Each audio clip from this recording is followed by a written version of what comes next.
Good morning, friends. Welcome to Abundant Life Church Online.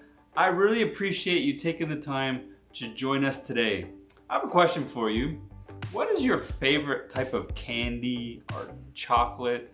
I know for me, I really like Reese's Pieces or anything to do with chocolate and peanut butter combination together.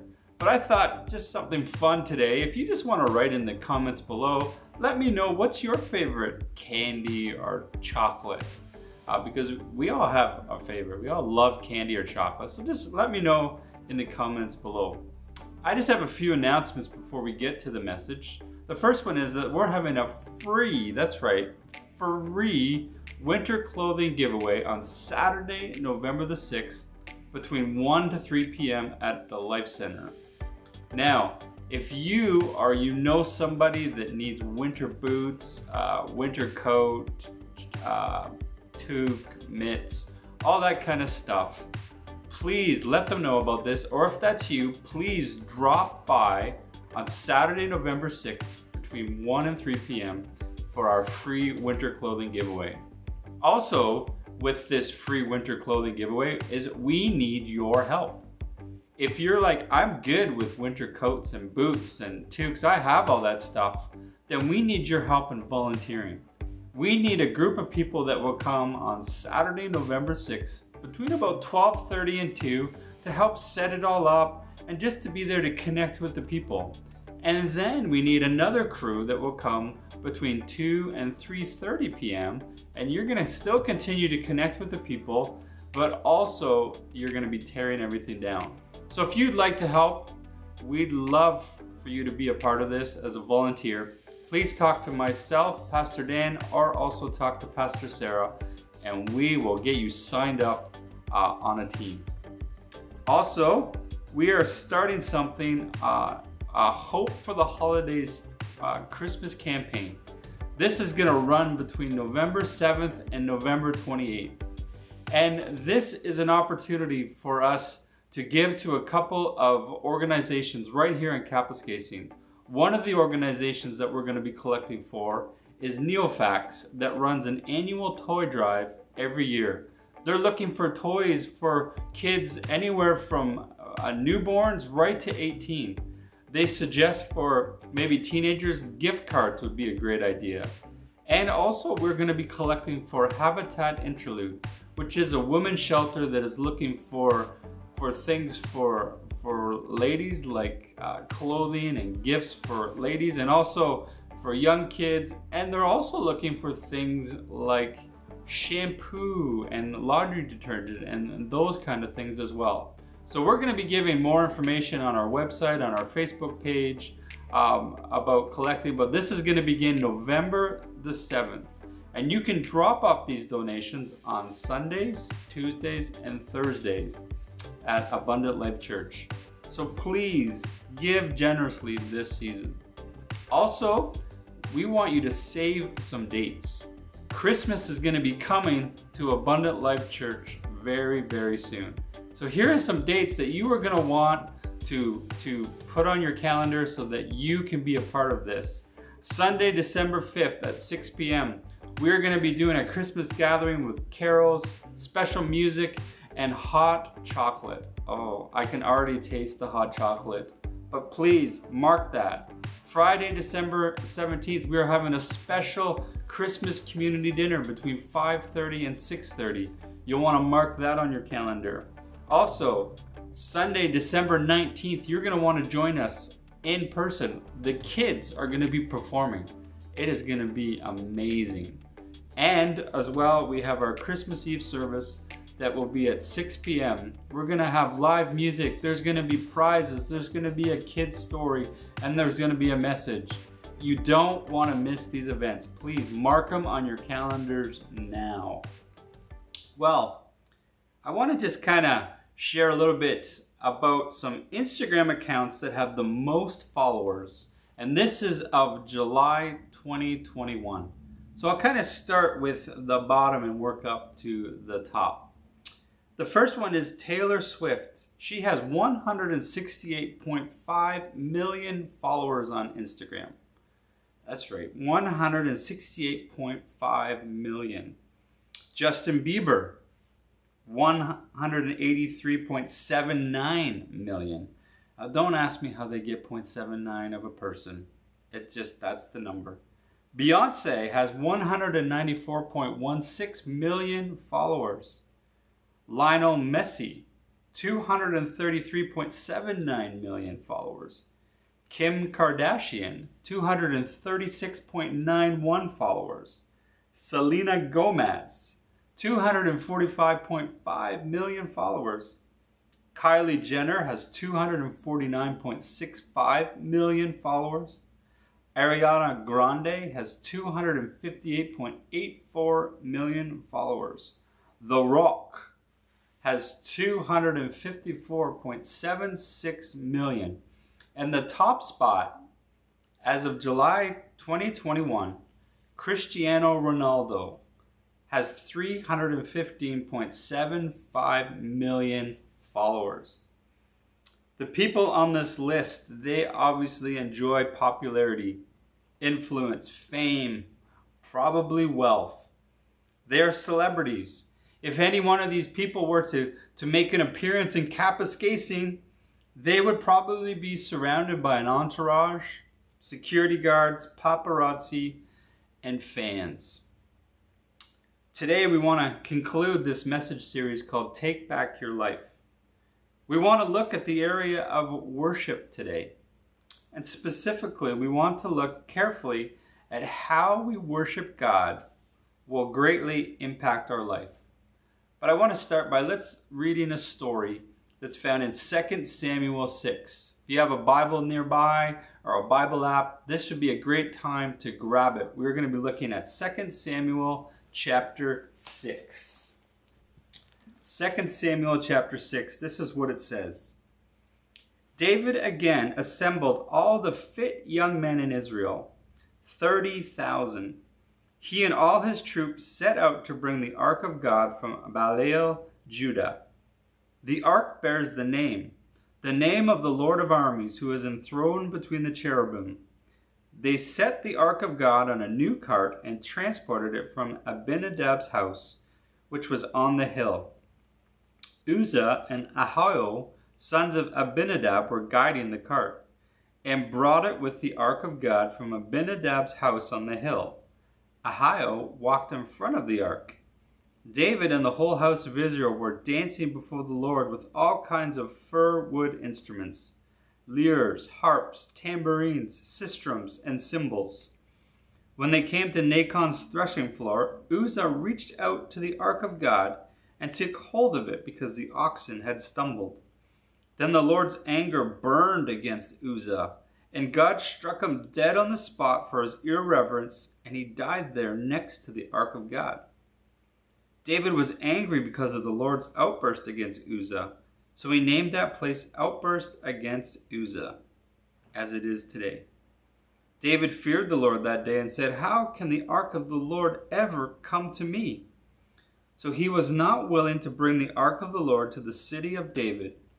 Instead, he diverted it to the house of Obed-Edom of Gath.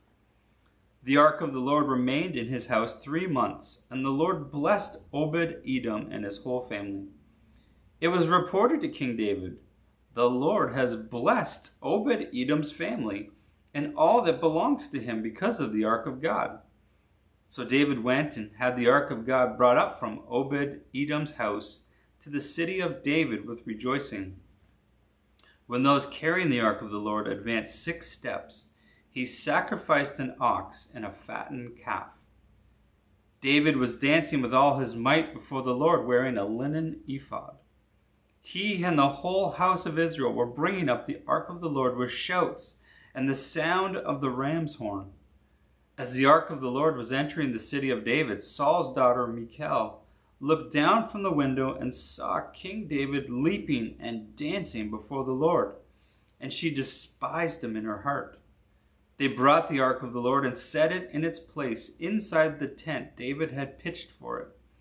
Then David offered burnt offerings and fellowship offerings in the Lord's presence. When David had finished offering the burnt offering and fellowship offerings, He blessed the people in the name of the Lord of armies. Then he distributed a loaf of bread, a date cake, and a raisin cake to each one in the entire Israelite community, both men and women. Then all the people went home.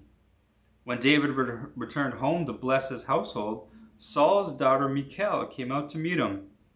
"How the king of Israel honored himself today," she said. "He exposed himself today in the sight of the slave girls of his subjects, like a vulgar person would expose himself." David replied to Michal, "It was before the Lord who chose me over your father and his whole family to appoint me ruler over the Lord's people Israel. I will dance before the Lord, and I will dishonor myself and humble myself even more. However, by the slave girls you spoke about, I will be honored." And Saul's daughter Michal had no child to the day of her death. In today's story, there are three main characters: Uzzah, David, and Michal. But before we get to our main characters, let's talk a little bit about the Ark of God, or sometimes that's referred to as the Ark of the Covenant. See, the Ark of God was a big deal to the Israelites. This was huge. For them, this symbolized the very presence of God. Hey, even Indiana Jones understood this was a great treasure. He thought that if he found this would make his army invincible. The Philistines at one point actually had the Ark of God in their possession, but they had no clue what it was. They didn't know anything about it. So they thought, we don't have any need for this. See, inside the Ark of the God were the broken tablets of the 10 Commandments that were given to Moses. Also, there was a certain way that you needed to carry the Ark of God. See, only the Levites could carry the Ark of God. There needed to be 4 people with 4 poles, and they were to never touch the Ark of God with their human hands. In our story today, Uzzah, David, and Michal each respected and loved God. This was not the issue for any of them. Worship, according to UrbanDictionary.com, is surrender, humility before God, so that He can change you and bring you closer to Him. Humility and surrender before God, so that He can change you and bring you closer to Him. Today we are looking at how we worship God. We want to look at each of these 3 characters and what they can teach us about how we worship God. The first guy is Uzzah. And Uzzah was me-focused. See, Uzzah has a different way to transport the Ark of God. His suggestion, why don't we use a cart? But see, this was not God's plan. See, he desperately wanted to be in God's presence, but he wanted to do it his way. He gets the band back together. He gets the lyres, the harpists, the tambourines, the sistrum, and the cymbals. And he's trying to create an atmosphere. But friends, only God can create the atmosphere, not us. Uzzah hooks the cart up to oxen. Now the thing is about oxen is that they are very large animals, and they are not really known for walking gracefully. And so, as we see in the story, what typically happens when you hitch up oxen to a cart? They stumble. Uzzah sees his plan is failing, and he reaches out to grab the Ark of God. And what happens is that God strikes him on the spot dead. Maybe you're reading that and going, whoa, that seems a little aggressive. But the problem here is that Uzzah thought that he knew better than God. Eugene Peterson, in his biography on the life of David, says this about Uzzah. Uzzah is the person who has God in a box and officially assumes responsibility for keeping God safe from the mud and dust of the world. Men and women keep showing up who take it upon themselves to protect God from the vulgarity of sinners and the ignorance of the common people. His death wasn't sudden. It was years in the making. Now, have you ever thought this way, like Uzzah, that your way is better? Have you made decisions that you thought were better than God's plan for your life? That you decided that what he had to say wasn't really important? Or maybe even you have ignored God completely. See, if as a pastor, I read the news and know about what's happening in other pastors. We've seen the rise and fall of several pastors, unfortunately, in recent months. And why? Why is that happening? Well, I think the big reason is that they become too focused on me. It's them. I'm in charge. I'm creating this great thing, and become focused on me. See, Uzzah knew the religious traditions. He could tell you them backwards and forwards. He was very knowledgeable about God. He knew a lot about God. But the problem was that he didn't really know God. See, he tried to fit God in when it was most convenient for him. But I want to tell you that some of my most profound and intimate moments with God have been in the middle of the night. Times when I didn't even expect it, and God shows up. See, life-changing moments from God can happen anytime. Does God have your attention anytime? Day or night? Can he show up and you're ready to expect things from him? See, we need to work towards an intimate and personal relationship with God on a daily basis. The second person we see is David, and David was God-focused. See, David loved God, and he wanted to bring the Ark of God home to Jerusalem. David was horrified at what happened to Uzzah, and he gets angry with God. He's confused. He doesn't really understand why that happened. And when unexpected things happen, when we see injustices take place, and we question God, you need to understand something, friends, that God can handle your emotions. He can handle when you get upset or you get angry.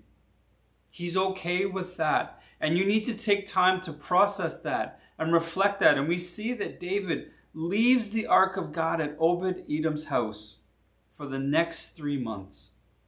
And he goes off and he processes this. He gets alone with God and tries to figure out what just happened. Why did it happen? Obed-Edom, on the one hand, he is loving life. The next 3 months for him with the Ark of God in his home is beautiful and wonderful. He is just amazing things are happening in his family. And David hears about this and he's like, I got to get the Ark of God home even more now. He goes and does his homework. Maybe he visited a local scroll store, finds a scroll, how to transport the Ark of God God's way. David, when he gets everything in place, takes 6 steps. And then he stops. And it says that he makes a burnt offering to confess their sin of how they had viewed God. That they had taken God for granted. That they had disobeyed before God. See, that 3 months that he went and he processed it, he came back and he knew that he needed to make things right before God. David wasn't moving until he had dealt with the sin. And maybe you're thinking, why 6 steps? Why not 4? Why not 12? Why not 13? Why not 400? Well, I think it was to show that whether it was just a short journey or a long journey that they would be taking to take the Ark of God to Jerusalem, that he needed God. Whether it's short or whether you're going the distance, we need God. The Ark of God is carried into Jerusalem. Levites, 4 poles, don't touch it. This time, only a ram's horn was being played. See, the noise was the shouts of praise of the people. That's what was making all the noise. The Ark of God was coming into Jerusalem. It's representing God. It's representing the true king. David didn't want anyone focusing on him. The future king of Israel didn't want to outshine the true king. So he takes off his royal garments and he's in his long underwear. This, my friends, was humility. He did not want to outshine who God was. And it says that David rejoiced, danced, worshipped God. He was completely focused on God. The third person we see here is Michal. Michal is crowd-focused. She sees her husband dancing in his underwear, and you got to know that if I was out in front of my house dancing in my underwear, my wife would notice this. Michal noticed this. But it says that Michal despises her husband. A deep anger she has for him. Because all she could think in her mind is, what will the neighbors think? What will people think about us? See, when it comes to things like prayer and godly decisions and telling people about Jesus and reading our Bible and going to church, do people even know that you love God? Or do you try to keep it hidden? Do you try to keep that life secret? Do you care that if people would know that you love God, that you want to read your Bible, you want to tell people about Jesus, you want to go to church? Do you care that people know? Michal was the daughter of Saul, who is the current king. And unfortunately for Saul, he was always very concerned with outward appearances. How he looked. He spent a lot of time at the gym. He was working out. He was strong. He made sure that he always looked good, had the best clothes. He would have definitely wanted to have the most followers on Instagram. He just so cared about his outward appearances. But Michal was also the husband of David. You know, remember, some things about David is he was the guy that defeated Goliath. He was the guy that, even though he wasn't perfect, he was considered a man after God's own heart. See, Michal, unfortunately, she cared too much what the crowd thought of her. She never really passionately pursued God on her own. Michal was following the wrong person, the wrong example when it came to her relationship with God. I'm sure that she loved her father very much. But see, Saul did not passionately pursue God. But her husband David, he did. And she chose that I am following my dad's example when it comes to God. See, Michal was never got undignified. She never was humble in God's presence. She never let herself experience the things that God had for her. Imagine who Michal could have been. It says at the end that she never had children. She never got to be a mom. She could have had such an influence on people. She could have worked with David. They could have worked together to help people know who God is. Imagine who Michal could have been. And maybe that's for you today. Imagine the type of person that you could be if you would allow yourself to experience God and know God passionately and intimately. So my friends, let's agree together that when it comes to how we worship God, if we have been so me-focused, that it's all about me, that we need to come before God in humility and reverence. If you have worshiped God and it's all been about God, it's been totally God-focused, then continue to daily rejoice and worship God. Completely focused on God. But if how we worship God has become crowd-focused, begin to follow the right people. Begin to find those people in your life that are going to point you closer to God. Begin to look to God's opinion over public opinion. Let me just take some time to pray for you this morning.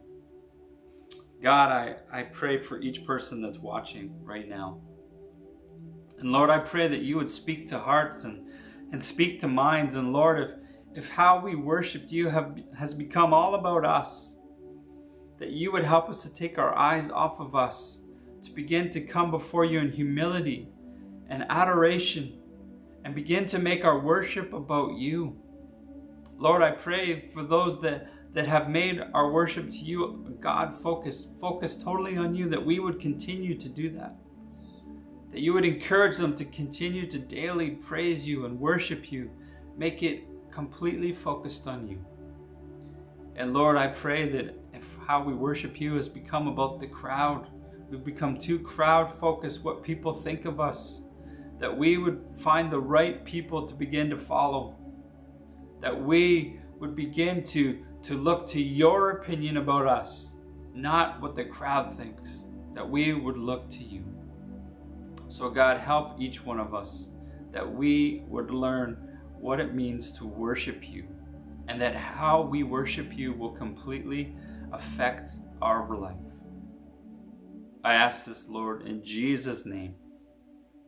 Amen. Amen.